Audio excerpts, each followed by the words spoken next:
So today I'm talking about 5 things you need to have a solid event brand developed and how you can share that with other event pros that you're working with to have a really cohesive event brand at the end of the day for the client.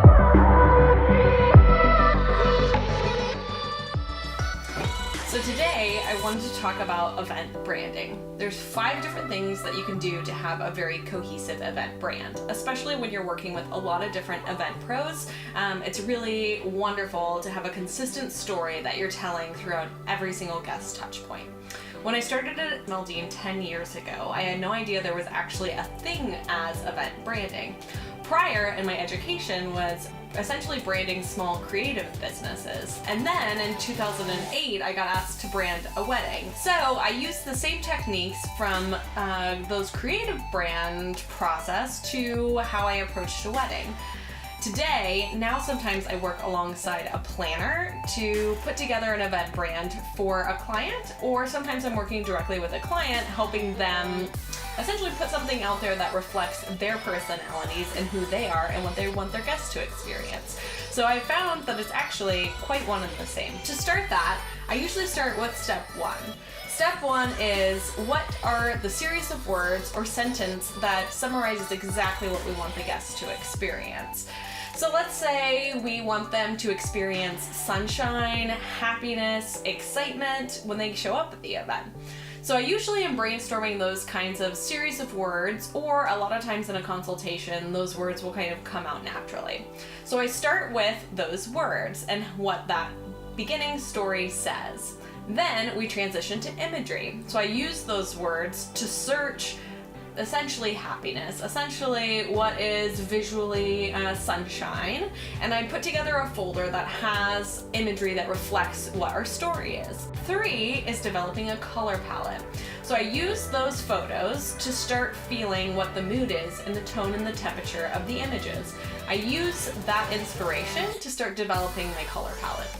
A popular color palette tends to be 5 colors. So we develop 5 tones, usually from a PMS book, that we put together and mix and match.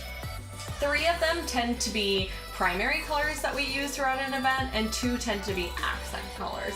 So you can begin to see the story taking place as you see the words next to the photos and then next to our new color palette. The next thing I like to do is usually figure out what texture or shapes and graphics work within this space. Sometimes I'll brainstorm through magazines, sometimes I'll look at previous patterns that I've seen in interior design magazines or other design sources, or even fashion. And usually it's either a geometric pattern or a texture like cotton or wood or marble that ends up being a perfect fit.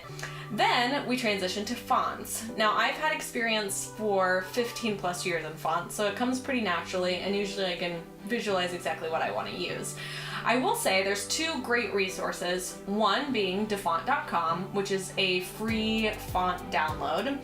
Another one I like to use is Creative Market. Those are for purchase, but there's a lot of really creative font stylings. But what you want to do is actually pull up on your screen, or if you have it printed out, and look at your imagery, and look at your textures, and look at your colors, and then start looking at fonts next to those things. And you're going to see where there's a connection and where there's a disconnection. I suggest using one primary font that you're going to use as kind of like the headliners or the main name, and then having a secondary font that you can use as bylines and other secondary things. That combination really helps well round out your overall visual story and brand for your event, but it gives you a lot more options to tell that story from different angles.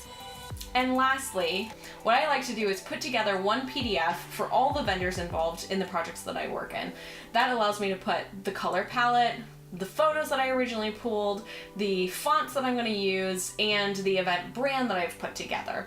And I think every single decision that other pros are able to make alongside you when they have that as their guide allows each individual guest touch point to be that much stronger and that much more cohesive. With those 5 things, you'll definitely be off to a good start for having a cohesive brand at the end of the event.